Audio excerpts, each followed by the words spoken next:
8. And Ron, I've been saying we're going to get into this Romans chapter 9 through 11. It's this really interesting part of Scripture, and we're kind of going through Romans on our Sunday night study, and so I thought it'd be kind of neat to go back. In Romans chapter 8,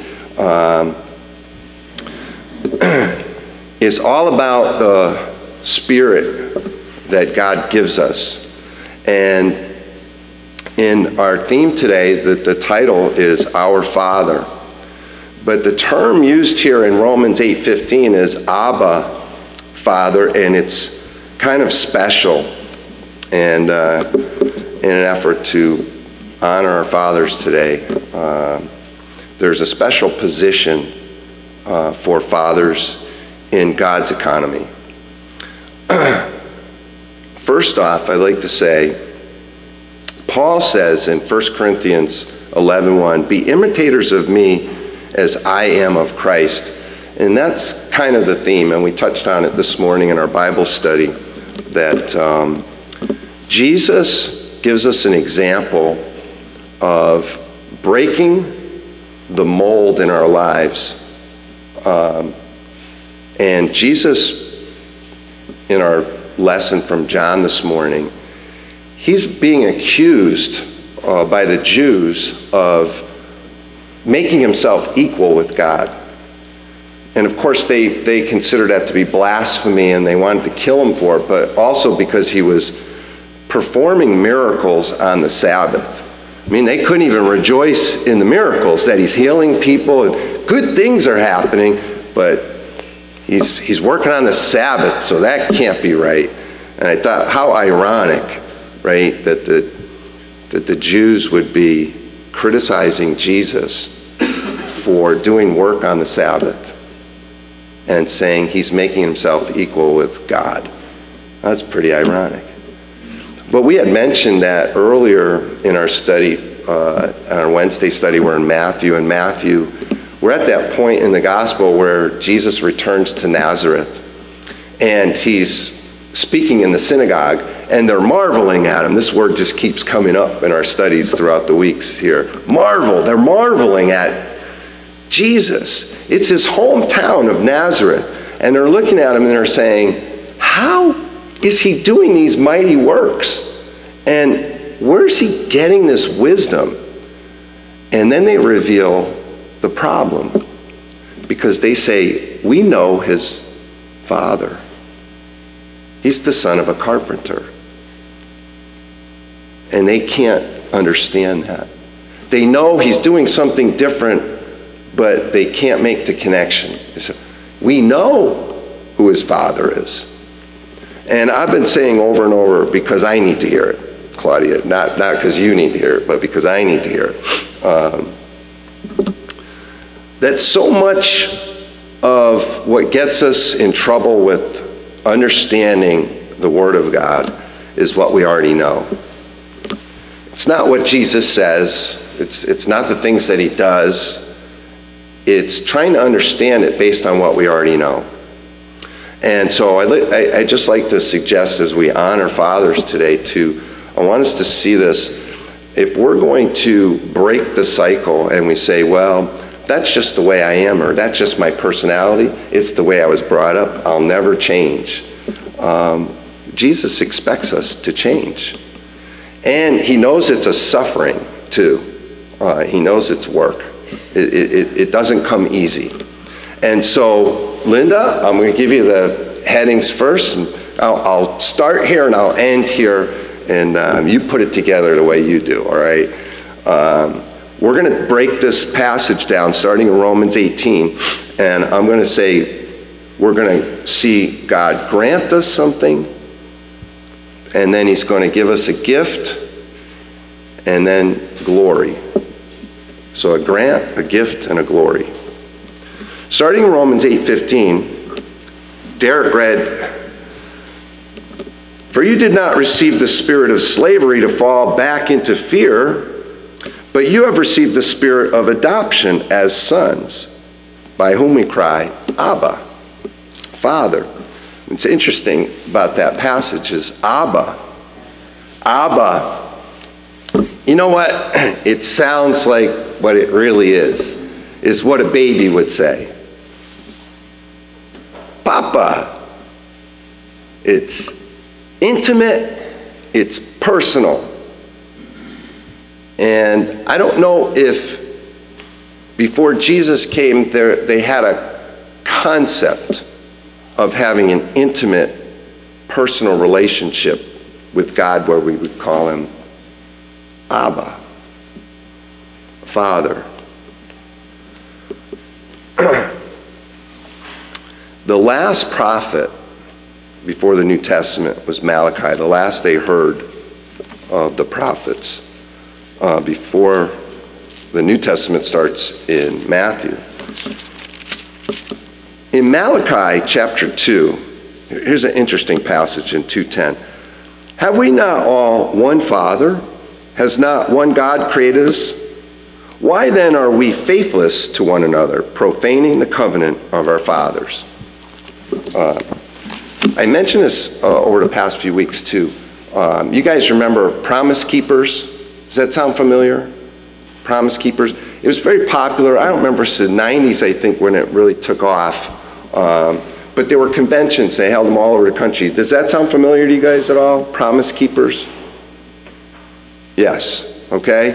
And it was kind of in the motivational world. But it was more of a secular thing. But it was a call to fathers to man up. Because we were seeing culturally, right?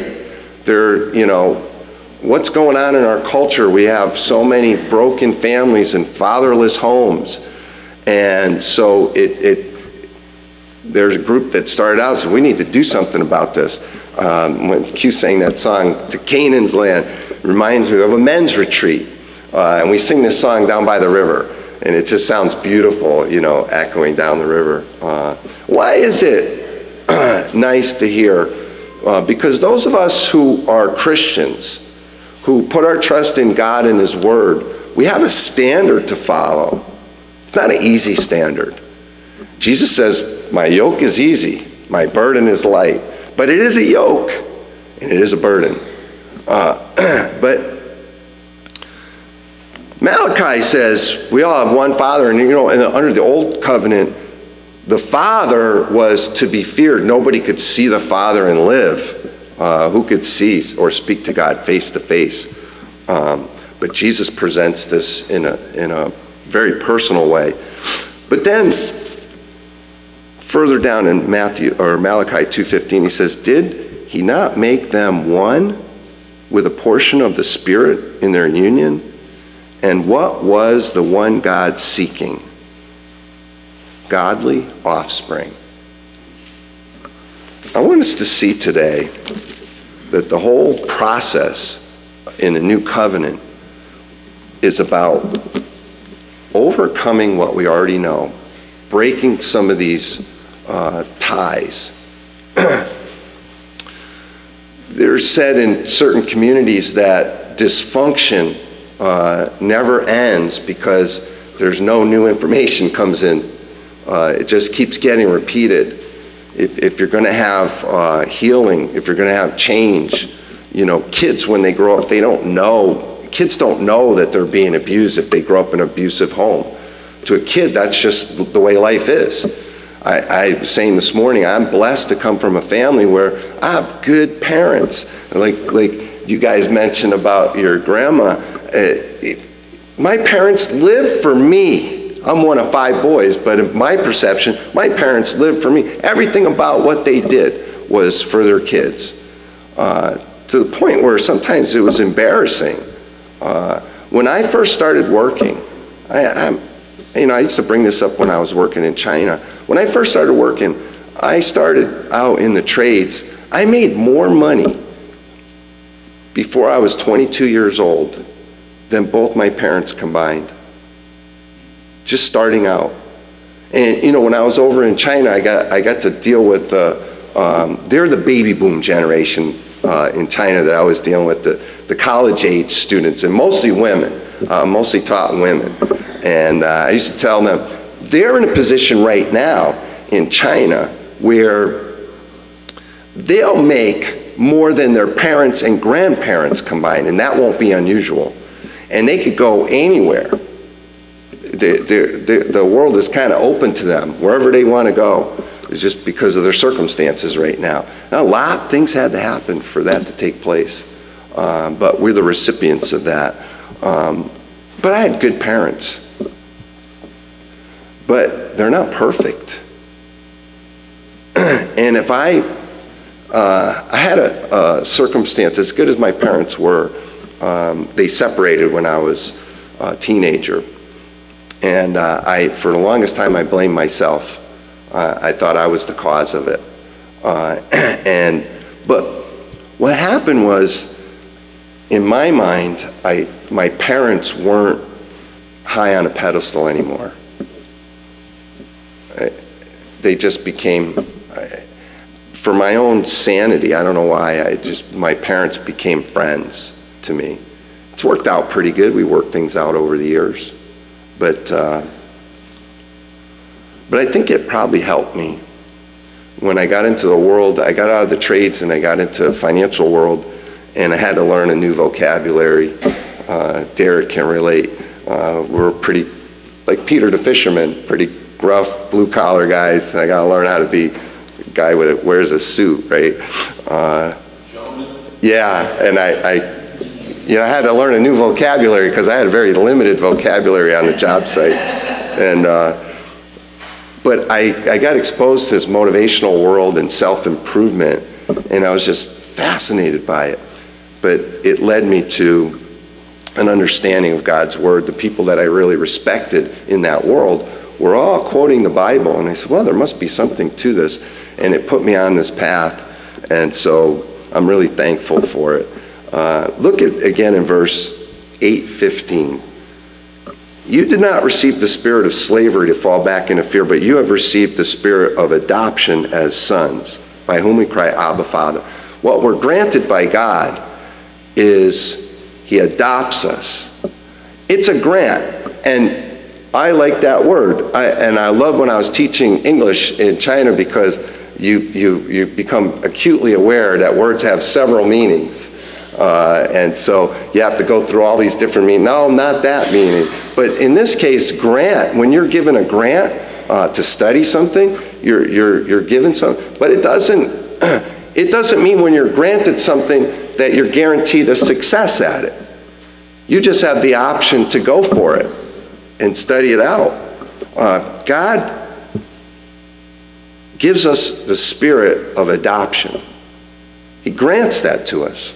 And so we could say, Abba, Father. If we have God as our Father, now changing becomes possible for me.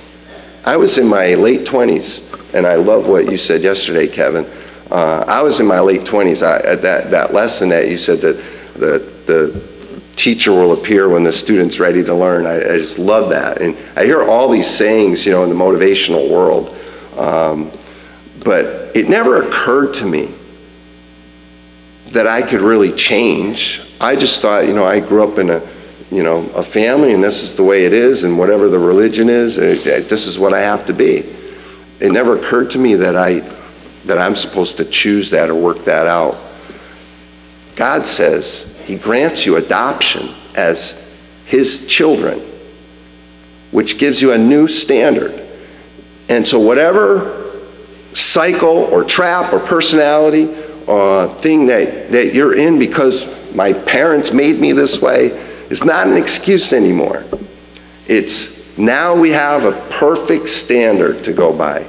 Not that we'll be perfect, but we have a perfect standard. And then he goes on to say, now, the Spirit, verse 16, this is Romans 8:16. The Spirit Himself bears witness with our spirit that we are children of God.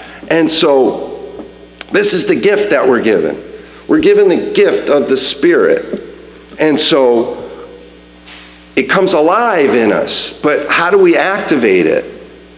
Well, the Spirit of God is in His Word. Jesus says, you sanctify them. You make them holy by my word. My word is truth. And so Paul would say in this letter later on, he says, you no longer be conformed to this world. I think this is a challenge for us. We want to change. We notice there are things that are wrong around us, but when we try to change, we get ridiculed for it. And at different times of our lives, maybe we're not strong enough to handle it. And sometimes it's just easier to fall back into what is comfortable. I started changing my vocabulary, and I knew I had to change some of my associations weren't so good. I had a motto: we work hard and we play hard. And that won't do. I learned if you want to be successful, you gotta work. You gotta put the time in. And so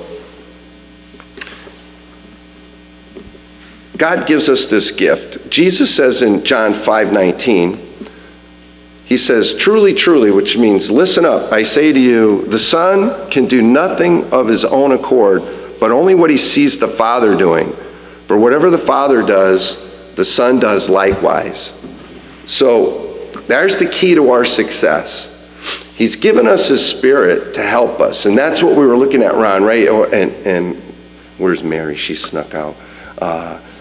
We were looking at this in Romans, that he doesn't just give us laws and guidelines. Those are great. A standard is a great thing to follow. But he gives us the ability to get it done if we'll work with him, if we'll make better decisions, if we'll renew our mind and reconsider some things.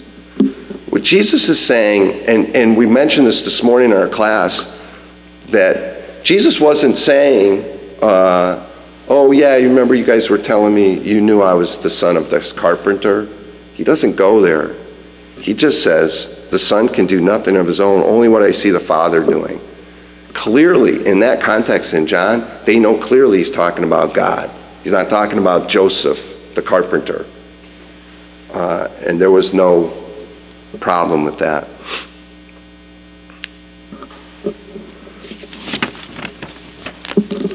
I'm going to read from 1 Corinthians. Chapter 2, starting in verse 9 says, but as it is written, what no eye has seen, nor ear heard, nor the heart of man imagined, what God has prepared for those who love him. These things God has revealed to us through the Spirit. For the Spirit searches everything, even the depths of God. For who knows a person's thoughts except the spirit of that person, which is in him? So also, no one comprehends the thoughts of God except the Spirit of God. Now we have received not the spirit of the world, but the Spirit who is from God, that we might understand the things freely given to us by God. And we impart this in words not taught by human wisdom, but taught by the Spirit, interpreting spiritual truths to those who are spiritual. I love this brought up in our lesson this morning. The natural person does not accept the things of the Spirit of God, for they are folly to him. And he is not able to understand them because they are spiritually discerned. The spiritual person judges all things, but is himself to be judged by no one.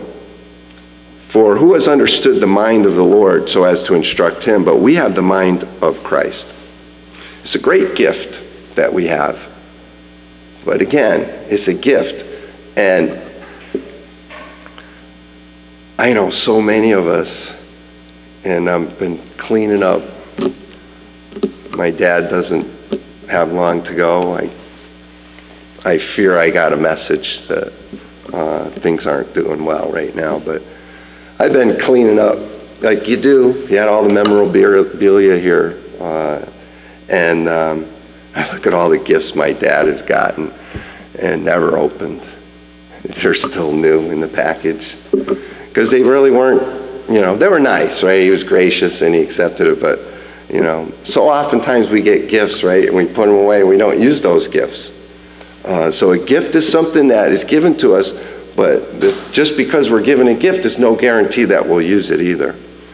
But if we'll take that gift, the gift of the Spirit of God, and we'll exercise it, then these things that are difficult to understand initially, they're not really hard to understand, Claudia, right? We've said that this morning. Jesus speaks pretty plainly, pretty easy to understand, but it takes time and trust, a little faith. But we hope for this. 17 and 18 say, and if children, then heirs, heirs of God and fellow heirs with Christ, provided we suffer with him in order that we may also be glorified with him. For I consider that the sufferings of this present time are not worthy to be compared with the glory that is to be revealed to us. So, and here we go, we just can't get away from this. Glory. There's this eternal hope. Ron, you had said early on, Ron says, boy, we need some fire and brimstone, sometime. And we got a good auditorium for it because, wow, if Derek comes up here and he could give a fire and brimstone because his voice scares you. He could do it from back there. It'd shake the place. But initially, like children, we fear our Father's voice. Remember when the Father spoke at Mount Sinai? They said, Moses, tell him to stop. We'll die if we keep listening to this. We can't take it. It's not that they were saying what God was saying was wrong. It's just so far from what they could take in. And if we're going to have glory, we're going to suffer. There's no way around that. But there's nothing in this life that we don't cherish that comes easy. I mean, when we work for something, the whole idea of winning an award, you don't show up and get an award. You join the team, happy days, I'm on the team. But you win an award when you score, right? When you perform, and then you find out, wow, it's really work. Now I got to work and contribute, change. Jesus uses this word Abba another time in the Gospels. He says in the garden, Mark 14:36 says, Abba, Father, all things are possible for you. Remove this cup from me. Yet not what I will, but what you will. Papa, I don't know if I can do this.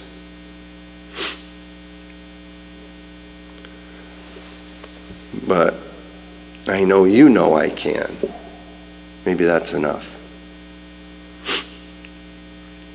In Ephesians chapter 5, we had looked at this. It was husbands and wives, and there's this beautiful metaphor that Paul says, this husband and wife relationship is like Christ and his church, and it's this great mystery, and it's profound. And he goes on in chapter 6, and chapter 6 in Ephesians is the armor of God, but preceding that he says, in Ephesians 6:1, children, obey your parents in the Lord, for this is right. Honor your father and mother. This is the first commandment with a promise, that it may go well with you and that you may live long in the land. Fathers, do not provoke your children to anger, but bring them up in the discipline and instruction of the Lord. And we read that psalm yesterday. It's your rod and your staff, they comfort me. A father's love in Hebrews talks about the discipline that Jesus learned obedience through suffering. Wow.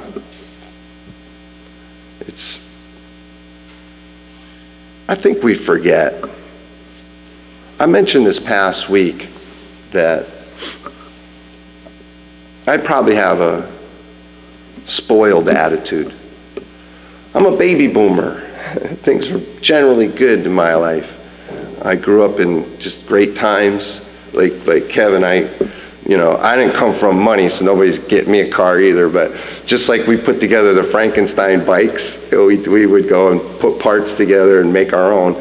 I got my own car. I spent more time under it than in it, but I got it on the road for a good amount of time. And I got to drive to school too. That's a big deal. I know what you're saying. That's a huge, big deal. Because it's freedom, it's independence, right? But I learned, wow, if you work hard, you can have anything you want. So I never had a problem with hard work because the prize was always worth it to me. And so I just wanted to offer this perspective. We've been going through our study in Revelation.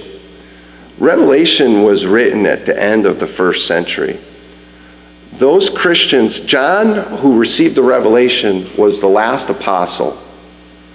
And if you look at John's life and his circumstances, you had the destruction of Jerusalem in 70 AD. It was just awful.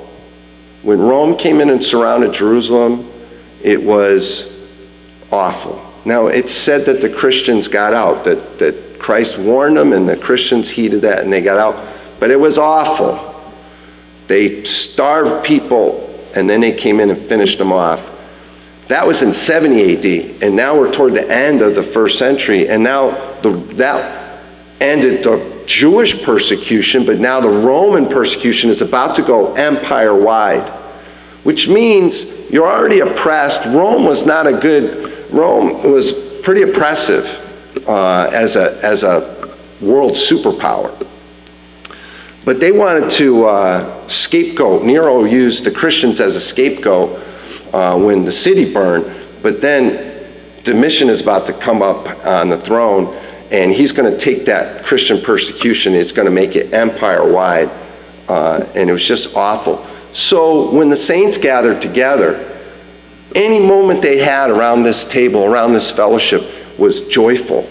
My time in Nepal, in China, the church is so powerful there. It's such a joy to come together. And we spend the whole day together. I know people think I can go on all day. But they just love the fellowship. Well, I'm a baby boomer that grew up in really good times, and now the culture and everything seems to be going in the wrong direction. And I want to say, oh, the things are just awful. They're terrible. And I got to catch myself. It's perspective, okay? Those people in the first century appreciated what they had because any moment of joy was such a relief from the hardship that they were suffering. When Paul says these sufferings are not to be compared, well, they're not. But they were real sufferings. Our sufferings, oh man, I can't put gas in my car today. We don't know what suffering is. And my point is, we have a Father that loves us and says he'll take care of us. He gives us a standard to follow, and when we follow that standard, it's pretty good. When the world follows it, which we did for a good time here in the United States and elsewhere, pretty good. We have pretty good times. The church is alive and well, and it fills the whole earth. In my time in the school in Texas, I got to spend time with a family that lives in Cairo, Egypt. And you want to talk about a tough place to be. And they wouldn't leave when they were killing the Christians there. They decided to stay with their family, which is pretty incredible, but it's pretty true anywhere.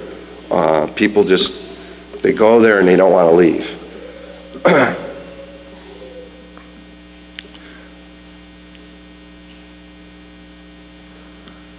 Don't let your circumstances or your past dictate your future. This glory that awaits us is a glory that we can share divinely now. And that's our fellowship together. And I've mentioned this before. Women, you want good fathers, you do your job and you make your man a godly man. Because a godly man will be a godly father and be a joy to you. God gave us such a great example. He grants us adoption as sons. He gives us the gift of his Spirit to carry out what he asks us to be, which is holy, as he is holy. You say, wow, that's not possible. Nor should we think it's highly of ourselves. But he glorifies us. And what we're going to be reminded of again here when we come around this table is the glory of God is that he sees us as new children,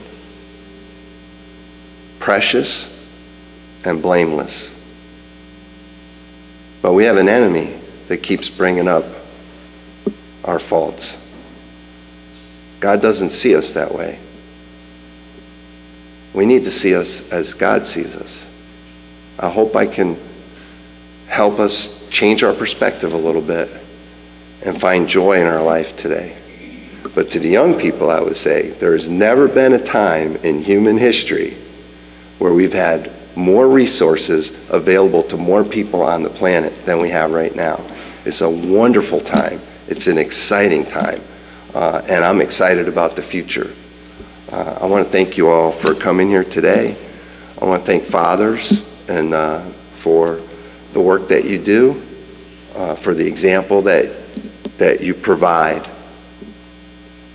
And if you're not part of the family of God, if you're not part of the adoption, you have that opportunity. We call this the invitation. An invitation is something that we say, we preach the gospel, this good news message that God is calling you. We have a wonderful invitation song. As we sing that song, if you feel like you want to come up and respond to that invitation, we'll welcome that. But we seem to be a little more sophisticated these days. And so now, sometimes we don't feel like we want to get up in front of a group of people, and that's okay. If you have questions or concerns or special prayers, you can come up and make them known to us as we sing this invitation song. All right.